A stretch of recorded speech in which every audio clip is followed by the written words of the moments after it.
Wait a minute, Drifts and Lifts. You're telling me you've owned how many Volvo 740s? What's up, guys? It's Drifts and Lifts here. All right, so today's episode, we got a little bit of gravy for you. So right here is my new purchase, guys. I figured I'd take this episode to show you guys this car. So if you've been watching the channel for a while now, you actually may remember this car. A couple years ago, my girlfriend used to own this, and this is actually one of the most mint 740s we ever really came across in our findings. It is a 1987 740 GLE sedan. So it's a non-turbo automatic model. But the reason I got this car, guys, was because over the last little while, I've been kind of thinking about reshelling Miss Huff. If you've been watching the channel for a while, you all know Miss Huff, and that car has definitely had its fair share of abuse. You know, I've been drifting it for 3 years now, maybe a little bit more, and it's been through a lot of stuff. The car still drives fine, it still drifts good, but part of me wants to put all those cool parts in a new shell and actually make a cool car out of it. Miss Huff being as cool as it is, you know, it's really beat up and it's a missile car. It's, you know, after a while you kind of get sick of that, and the car enthusiast part of you kind of actually wants to build a cool car that you can drive on the street and kind of have something to show for, that, you know, makes people say, wow, that's a pretty sweet car.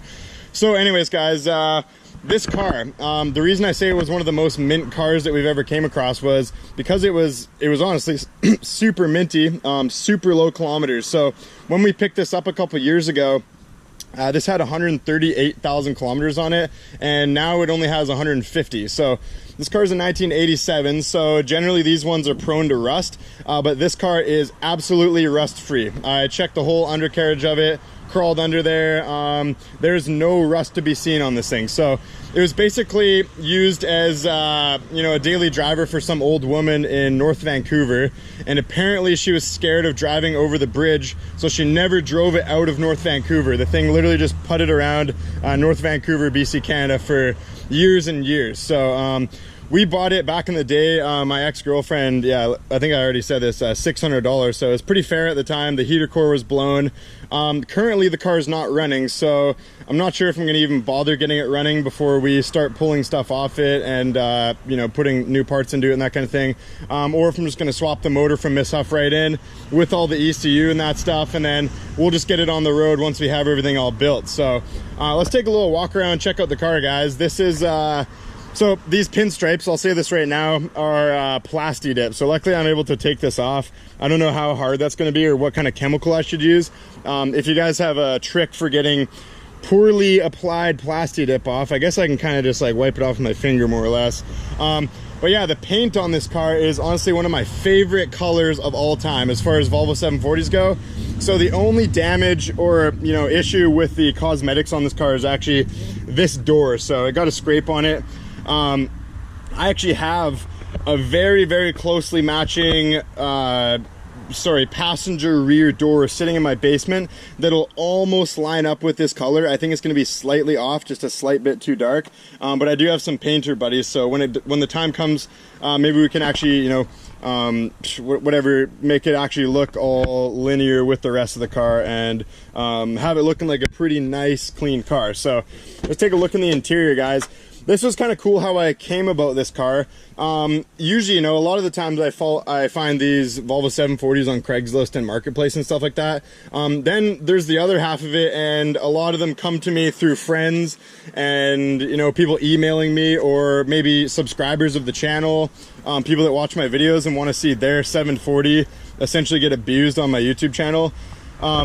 So this one, I was at ICBC, which is the insurance company in British Columbia here, and I was getting insurance swapped over onto the wagon, and my buddy Mitch, so Mitch Isaac, he's a high school buddy of mine. I haven't seen him in a long time, and he happened to be at the insurance place at the same time. I said, how's it going, man? You know, long time no see. We got talking a little bit, and he mentioned that he had a 740 sitting in his backyard, in his field or whatever, on his farm. And it's been non-running for a year, and I was like, oh, that's interesting, let's see some pictures. And then he showed me the pictures, and I was like, it's this car. That's so cool, because I honestly didn't know where this car went.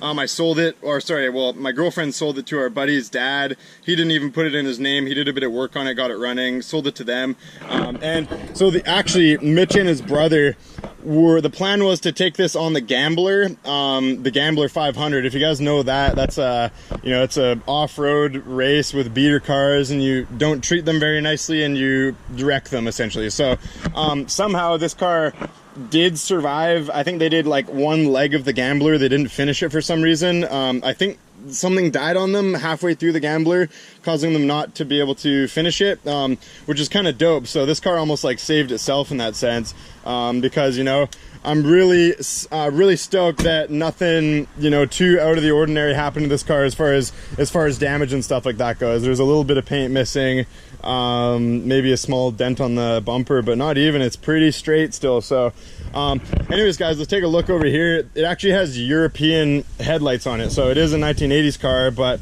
all of the 80s cars here came with the brick headlights. The reason this one has European headlights on it was because I actually took the brick headlights out and I sold them to a guy in Sweden. And then I put these on it before we sold it to our buddy's dad. So he didn't know the difference. And honestly, I think it's kind of cool having these over on this side of the, you know, this side of the pond, because we don't get these. So over here, these are really unique. I know you guys from Sweden and Europe that watch the channel, you guys probably look at my cars and just love the fact that I always have American headlights on them. But you know, I think I'm gonna actually stick with these headlights just because over here it's a little bit different from the ordinary. So if we take a look under the hood here, hopefully there's enough light on this GoPro. As you can see, still super clean. The motor is in good shape. I'm sure once, if we, you know, got it running, it would run pretty smooth still. This thing was super cherry, like 130,000 K, like it's, you know, hasn't even been put through its paces whatsoever. The thing's got unlimited life left in it. But as you can see, frame rails, strut tower area, no rust. Even in the battery tray, there's no rust, which is so cool because you know, in 87, these things are pretty prone to be rusted out. If you guys have seen the panel wagon, that's an 88, and that car is just absolutely disgusting. So when I got this, it was in the back field. There was a lot of wasp nests on it. As you can see, there's like there's a big one in the trunk. Actually, you can see it's all over the ground right there. But as far as interior goes, this car is super clean. So we can look right here, confirmed 152,000 kilometers. So still pretty fresh. And actually it had a black headliner, which was a little out of the ordinary. Definitely get pretty hot in this interior in the summer. But everything's still pretty mint. Like the dash doesn't have any cracks in it. You know, the steering wheel, the seats, even the leather seats are in pretty nice shape. I'll definitely be keeping these when I strip them out. Maybe I'll sell it to one of you guys if one of you guys wants some black stuff. I am going to be fully stripping this car out. Like it's going to be pretty much Miss Huff spec. Just it's going to look a lot better. And the reason, you know, the reason I really want to reshell Miss Huff is, to be honest, it's this color. I just love this color. It's a light blue metallic. And I think, you know, with some cool wheels, maybe the Trans Am wheels from the wagon, or maybe some 15x8s that are pretty wide, that kind of thing. I think this thing is going to look just phenomenal. It's going to look so good. I'm going to get another roof wing made up just like Miss Huff. And, you know, it would just be cool to, you know, finally build a whole new car, an NA Ripper car. While we have the motor out, we're also going to be doing that 2.5 liter crank. And hopefully if I can get Dennis Blom to build me another head, and we'll see how money's doing at that time, but hopefully we'll revamp the whole thing and make like 220 wheel horsepower NA out of a red block. That's kind of the goal. But if we can't get the new head built with bigger valves and stuff, we're probably just gonna throw the 2.5 liter crank in the setup we have right now, bump the compression up a little bit, run a different style piston, or shave the head or the block even more, and hopefully we can, you know, get another 10, 15, 20 maybe horsepower out of it, get up into the close to the 200 range. And then I feel like, you know, I'd be pretty competitive as far as any grassroots drift competition I want to do. I also want to mention this too, guys. We're having grassroots drift comps at our local speedway now. So and you know, there's guys out there with lots of different setups. There's, you know, S13s, 350Zs, that kind of stuff. And there's a lot of different power levels of all the cars that are out there. But what I found drifting Miss Huff and then hopping into the turbo wagon right after is that the power band of an NA, you know, really racy 4-cylinder, the response and just, kind of how it feels and how it revs out is honestly more competitive at the same power level than a turbo car. The turbo cars have that bit of lag, and they just don't have, you know, these motors, at least factory, they don't rev out like Miss Huff's motor does. Like 7,500 RPM, you can really get it screaming. You can use like a lower diff ratio and still have it have the same kind of pull in the top end. So that's kind of my plan, guys. I want to build another NA car, out of the sedan at least. I think it would be cool that the end goal, maybe in like 5 years, would be to have a fully built turbo wagon and a fully built NA sedan. So hopefully this is going to be the car that I do that with. We're almost kind of done looking around at this thing. One thing to mention is it's got the dope Volvo mud flaps, which is really cool. I like those mud flaps. I'll probably keep them on, to be honest. Nothing in the trunk other than some wasp spray, which was pretty needed because, oh man, the big wasp nest was like right here. It was kind of in the side, and I popped the trunk open and they swarmed everywhere, and it was pretty scary because I hate wasps, man. It's just like, they're just evil little creatures. They don't really like serve a good, you know, they don't really serve any purpose. They're just out there to make my life hard. But yeah, even the rear seat, guys, pretty clean.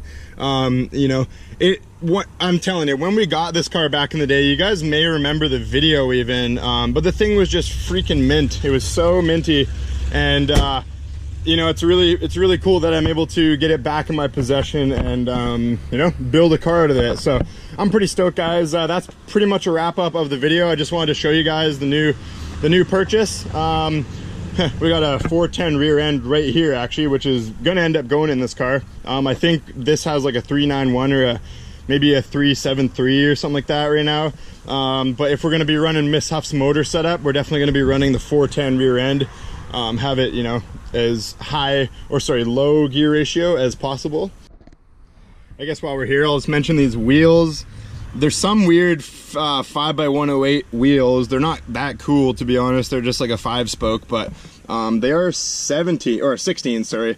These are 16s, and actually these wheels, now that I remember, these came with my first ever Volvo 740 that I ever bought.